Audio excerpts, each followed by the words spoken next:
Welcome to another episode of the mother and son को। आज मैं आपको ले जा रही हूँ जेमी ओलिवर पिज़्ज़ेरिया में। तो चलिए पहले यहाँ एक अच्छी सी सीट लेकर भास्कर के साथ मैं बैठ जाती हूँ।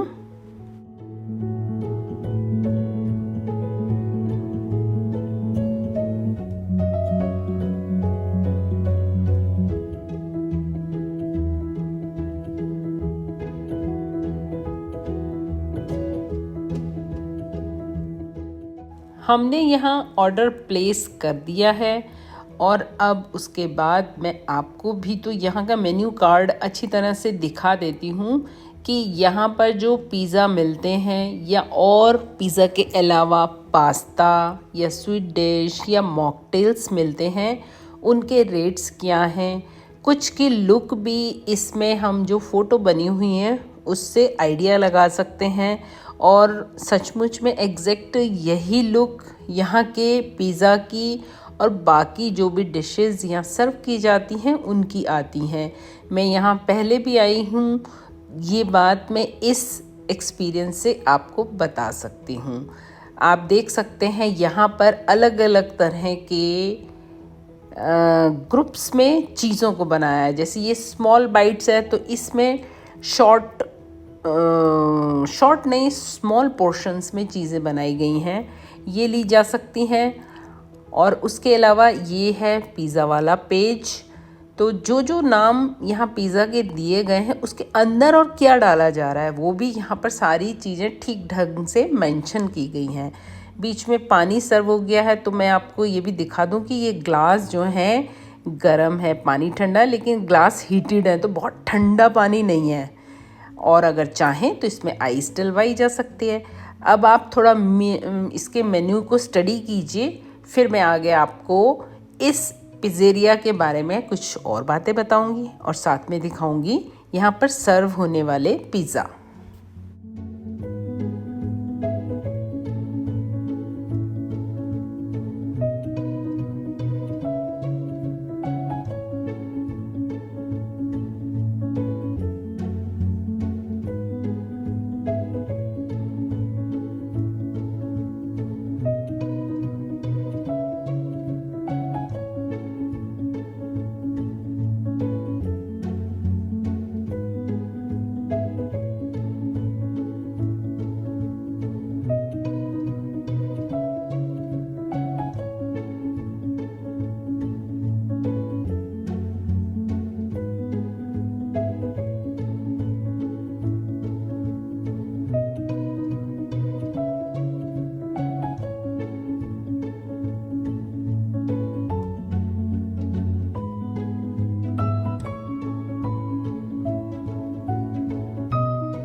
से ग्लास हीटेड था, मतलब एक ख़ास टेम्परेचर का गर्म था, पानी उसमें नॉर्मल था। उसी तरीके से जो यहाँ पर खाना खाने के लिए प्लेट्स सर्व की गई हैं वो प्लेट्स भी हीटेड हैं, वो भी एक ख़ास टेम्परेचर की गर्म है, जिससे कि जब हम उसमें पिज़्ज़ा रखेंगे तो वो बहुत ज़्यादा ठंडा नहीं होगा।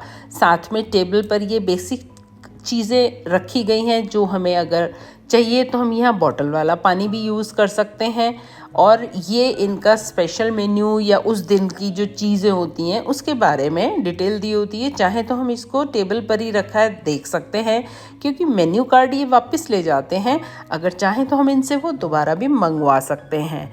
अब हम यहाँ वेट करते हैं अपने ऑर्डर के आने का। उसके साथ ही जब ऑर्डर हमारा बन जाता है, सामान तैयार हो जाता है, उसके साथ साथ मैं आपको यहाँ की एक झलक दिखा देती हूँ।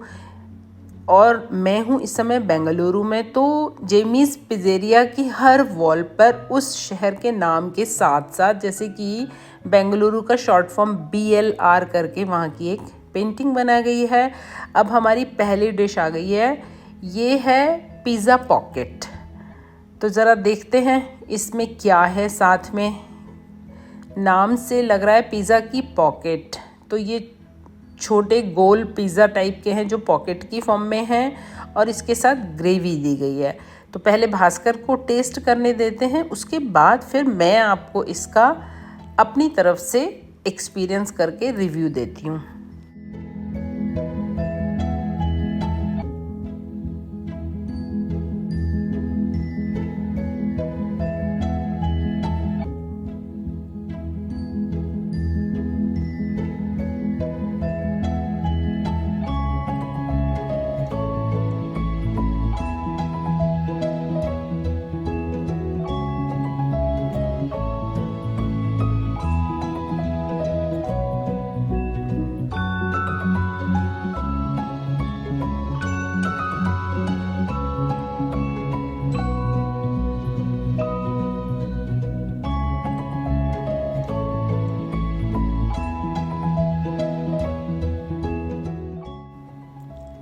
पिज़्ज़ा पॉकेट को जब हमने खोला है तो उसके अंदर कोई फिलिंग नहीं है। लेयरिंग बहुत अच्छी है जैसे कि पैटी में होती है, लेकिन पैटी की जितनी क्रिस्पी नहीं है। सॉफ्ट और क्रिस्पीनेस का बड़ा अच्छा सा कॉम्बिनेशन है।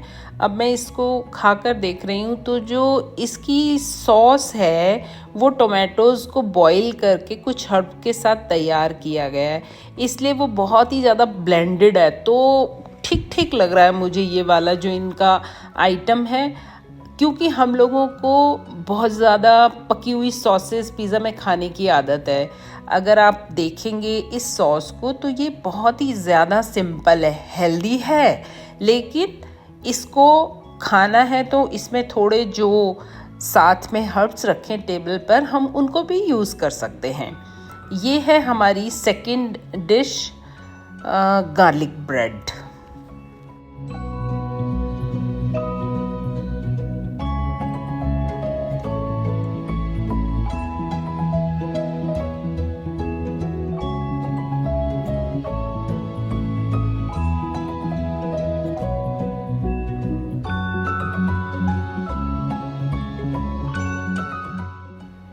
गार्लिक ब्रेड दिखने में एक चपाती जैसी लग रही है जिसके ऊपर कुछ थोड़ी सी हर्ब्स डली हुई, और इसके साथ हमें ये खानी है जो कि अगेन हर्ब्स से बनाई गई है, थोड़ा सा ऑलिव ऑयल डालकर।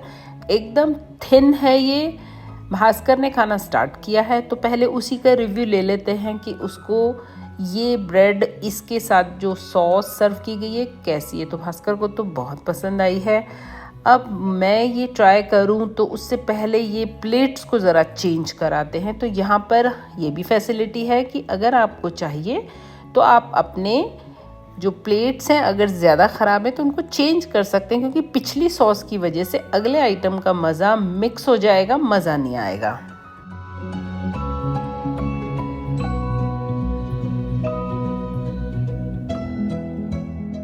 ये प्लेट भी हीटेड है, एक ख़ास टेम्परेचर की गर्म है।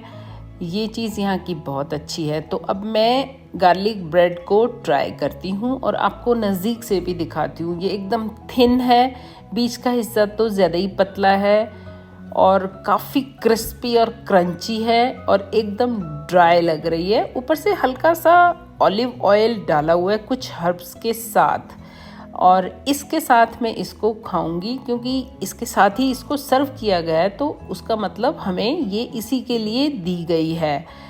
ये नीचे से इतनी ज़्यादा ड्राई है कि इस पर मैं ये एक हाथ से फैला नहीं पा रही हूँ, लेकिन कोई बात नहीं, इसको ज़रा टेस्ट करती हूँ और फिर मैं आपको इसका रिव्यू देती हूँ।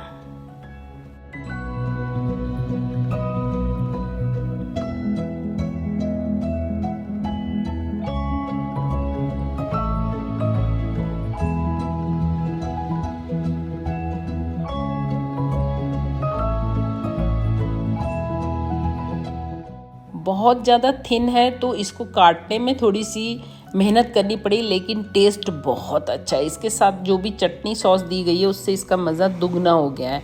अब आ गए हम पिज़्ज़ा पर। तो ये पिज़्ज़ा है रेड रॉकेट पिज़्ज़ा। ये लीव्स हैं रेड रॉकेट, इसी के नाम पर इस पिज़्ज़ा का नाम पड़ा हुआ है। साथ में इसमें ब्लैक ऑलिव्स डले हुए हैं, सन ड्राइड टोमेटोज़ हैं, और जो वाइट बटर जैसा देख रहे हो आप ये है इनका मोज़रेला। और बेस के ऊपर जो चीज़ लगाई है, और बेस बहुत पतला होता है, थिन होता है। तो अब इसको हम खाना स्टार्ट करते हैं और आपके साथ इसका रिव्यू पेश करते हैं।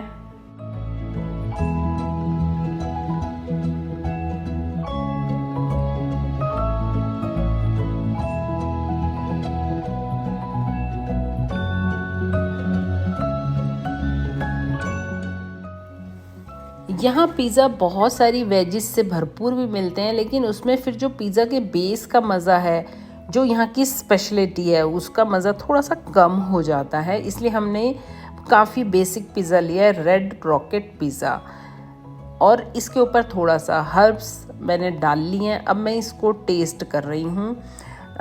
इसके साथ ही मैं आपको थोड़ा सा बता देती हूँ कि 2014 में जेमीज़ पिज़्ज़ेरिया स्टार्ट हुआ था और 2015 में ये इंडिया में आ भी गया, और अब ये एशिया में, ऑस्ट्रेलिया में, यूरोप में, भारत में, इतनी जगह तो मुझे मालूम है कि इसके आउटलेट्स बने हुए हैं। और ये पिज़्ज़ा जो है एक ख़ास तरीके के डो को फैलाकर बनाते हैं। ये सारी फ्रेश चीज़ें इस पिज़्ज़ा में डालते हैं, कोई भी प्रोसेस चीज़, ये सन ड्राइड टोमेटो से चीज़ मतलब कोई भी वस्तु, उसकी बात कर रही हूँ, वो ये प्रोसेस्ड नहीं डालते हैं। हर चीज़ इनकी, चाहे टोमेटोज़ हो, गार्लिक हो, या कोई और भी सब्ज़ी हो, वो हर कुछ इनके पिज़्ज़ाज़ में फ़्रेश डाला जाता है, पास्ता में फ़्रेश डाला जाता है, इसलिए इसका फ्लेवर अलग होता है। ये है वो लीफ जिसका नाम है रेड रॉकेट। ये भारत में नहीं होती है, ये शायद इटालियन ही होती है, तो इसीलिए इस पिज़्ज़ा का नाम भी यही रखा गया है। अब हम करते हैं बिल पेमेंट। यहाँ हम आते हैं क्योंकि यहाँ मैं खाती हूँ रिग्रेट फ्री होके पिज़्ज़ा, क्योंकि यहाँ पर बहुत ज़्यादा तेल वगैरह कुछ नहीं होता है, सारी चीज़ें एकदम फ्रेश बनाई जाती हैं और फ्रेश ही उसके अंदर डाली भी जाती हैं, तो वो हेल्थ के लिए अच्छी रहती हैं। और अगर आप यहाँ आएंगे, एक बार ट्राई कीजिए, आपको बिल्कुल हैवीनेस नहीं लगेगी। जैसा कि हम पिज़्ज़ा या बाहर का खाना खाकर हैवी फील करते हैं, यहाँ वैसा बिल्कुल भी नहीं लगता, और इसीलिए मैंने आज आपके साथ ये रिव्यू पेश किया है। बिल पेमेंट हो चुकी है, आप चाहें तो देख सकते हैं। जिस तरीके से हम बाहर खाना खाते हैं, तकरीबन उसी रेट का खाना यहाँ खाया है। एकदम नीट एंड क्लीन, शांत माहौल, कंफर्टेबल सीट्स में ये रेस्टोरेंट्स इन्होंने बनाए हैं, ताकि किसी भी तरीके का पर्सन यहाँ आकर कॉन्फिडेंटली अपना फूड एंजॉय कर सके। अगर आपको वीडियो पसंद आई है तो प्लीज़ शेयर कीजिए। Do like, share, comment and subscribe my channel. फिर मिलती हूँ आपसे अगली किसी वीडियो में। Thank you very much for watching. Bye bye.